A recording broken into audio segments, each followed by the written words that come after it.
નમસ્કાર મિત્રો, આજે આપણે ભણીશું ગાણિતિક અભિવ્યક્તિનું સરળીકરણ. બરાબર છે. આપણને ખબર છે કે સૌથી પહેલા જ્યારે આપણે ભણવા બેસીએ ત્યારે સાહેબ આપણને એકડી શીખવાડે છે, સરવાળા શીખવાડે છે, બાદબાકી, ગુણાકાર અને ભાગાકાર. પણ દરેક ગણતરી ક્રમમાં હોય છે. સૌથી પહેલા આપણને શું શીખવાડશે? સરવાળા, પછી આવશે બાદબાકી, પછી આવશે ગુણાકાર અને પછી આવશે ભાગાકાર. બરાબર. સૌથી પહેલા સાહેબ આપણને સરવાળા શીખવાડશે, બાદબાકી શીખવાડશે, ગુણાકાર શીખવાડશે અને ભાગાકાર. પણ ગુણાકાર અને ભાગાકાર શીખવા માટે આપણને એના પહેલા શું શીખવાડશે? ઘડિયાળ. એટલે કે સરવાળા બાદબાકી તો આવડી જાય, પણ ગુણાકાર અને ભાગાકાર શીખવા હોય તો આપણે ઘડિયાળની જરૂર પડે છે. ઘડિયાળ આવડે તો જ આપણને ગુણાકાર અને ભાગાકાર આવડે છે. સરવાળા આવડે તો ગુણાકાર આવડે, બાદબાકી આવડે તો ભાગાકાર આવડે, પણ ગુણાકાર અને ભાગાકારની અંદર ઘડિયાળનો ઉપયોગ થાય છે. તો આજે આપણે ગાણિતિક અભિવ્યક્તિનું સરળીકરણ જોઈશું. તો જોઈએ. હવે આની સાથે સાથે આપણે કૌંસના ચાર પ્રકાર છે. આને કહેવાય નાનો કૌંસ, આને કહેવાય મોટો કૌંસ, આને કહેવાય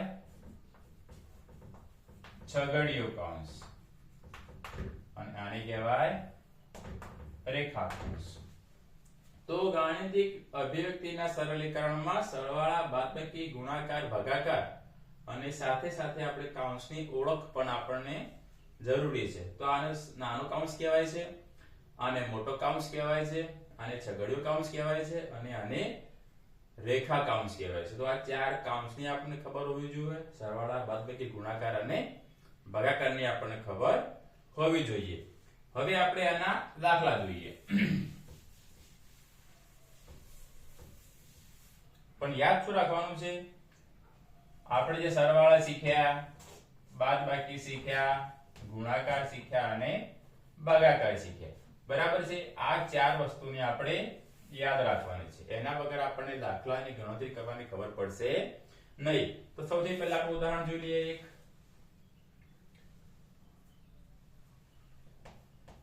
15 ભાગ્યા 8 ઓછા 5 વત્તા 5 ગુણ્યા 7 ઓછા 45 અને વત્તા 10. બરાબર. હવે આ રકમની અંદર ભાગાકાર પણ છે, ઓછાકાર પણ છે, વત્તાકાર, ગુણાકાર, ઓછાકાર અને વત્તાકાર. એટલે સરવાળા પણ છે, બાદબાકી પણ છે, ગુણાકાર છે અને ભાગાકાર. પણ આપણે જે સરવાળા, બાદબાકી, ગુણાકાર, ભાગાકાર શીખ્યા હતા એની આપણે ઉલટી ક્રિયા કરવાની છે. તો સૌથી પહેલા શું કરીશું? આમાં જે પદમાં ભાગાકાર હોય ભાગાકાર કરવાનો, એના પછી એમાં ગુણાકાર કરવાનો, એના પછી સરવાળો અને પછી બાદબાકી. તો એનું સૂત્ર કયું આવશે? ભાગુસબા. ભા એટલે ભાગાકાર, ગુ એટલે ગુણાકાર, સ એટલે સરવાળો અને બા એટલે બાદબાકી. તો આપણે ભાગાકાર, ગુણાકાર, સરવાળા અને બાદબાકી કરીશું. પણ એની પહેલા પણ એક અંદર કૌંસ પણ આપેલા છે. તો સૌથી પહેલા કૌંસની ગણતરી પૂરી કરી દેવાની. જ્યાં જ્યાં કૌંસ હોય એ કૌંસની ગણતરી પૂરી કર્યા બાદ પછી જ્યાં ભાગાકાર હોય, જ્યાં ગુણાકાર હોય, જ્યાં સરવાળો હોય, જ્યાં બાદબાકી હોય એની ગણતરી કરશું.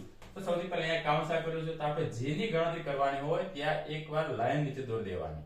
બાકીની બધી રકમ એમના એમ. 15 ભાગ્યા, હવે આપણને ખ્યાલ છે કે 8 ઓછા 5 કેટલા વધે?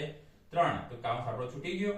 બાકી બધું એમના એમ ગુણ્યા 7 ઓછા 45 વત્તા 10.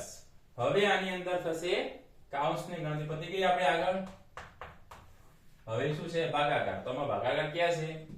અહીંયા છે. તો 15 ભાગ્યા 3 નો જવાબ આવશે 15 ભાગ્યા 3. 3 નો ઘડિયો બોલો. 15 આવે ત્યાં સુધી 3 પંચા 15. તો જવાબ શું આવશે? 5. બાકી બધું એમના એમ.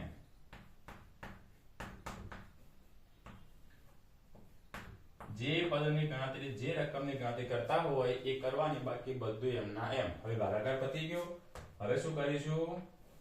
એટલે ગુણાકાર. તો 5 × 7 તો જવાબ આવશે 5 + 7 = 35 ઓછા 45 + 10. હવે અહીંયા ભાગાકાર પતી ગયો, ગુણાકાર પતી ગયો. હવે શું છે? સરવાળો. તો આમાં સરવાળો ક્યાં છે? અહીંયા છે. આ સરવાળો થશે નહીં, કારણ કે એમાં એક ઋણ સંખ્યા છે એટલે એને બાકી રાખ્યું. તો 35 અને 5 કેટલા થાય? 40 ઓછા 45 + 10. હવે તો બાદબાકી છે, સરવાળો છે. તો આ બે પદનો સરવાળો થશે નહીં, કેમ કે આ ઋણ સંખ્યા છે એટલે એને બાદબાકી થાય. તો સૌથી પહેલા આપણે બાદબાકી નહીં પણ પહેલા સરવાળો કરીશું. એટલે 40 ધન છે, 10 ધન છે. એટલે 40 + 10 ઓછા 45 બરાબર 40 + 10 = 50, 50 ઓછા 45 બરાબર જવાબમાં આવશે 5. તો આ રીતે જવાબ મળે છે. દાખલો સમજી લઈએ.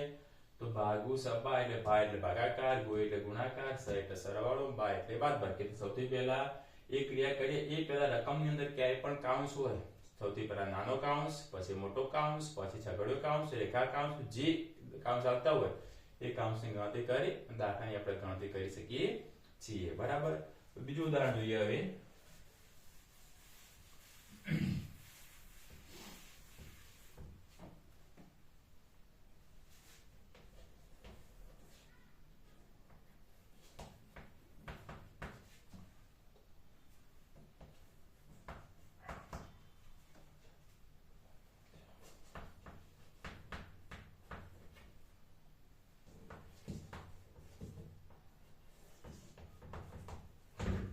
હવે જો આમાં મોટો કાઉન્સ પણ છે, છગડીયો કાઉન્સ પણ છે અને નાનો કાઉન્સ પણ. તો સૌથી પહેલા નાના કાઉન્સની ગણતરી કરી દેવાની. તો 16 ભાગ્યા 4 જવાબ આવશે બરાબર, બાકી બધું એમના એમ 15 + 7 ઓછા 16 ભાગ્યા 4 એટલે જવાબ આવશે 4 × 5.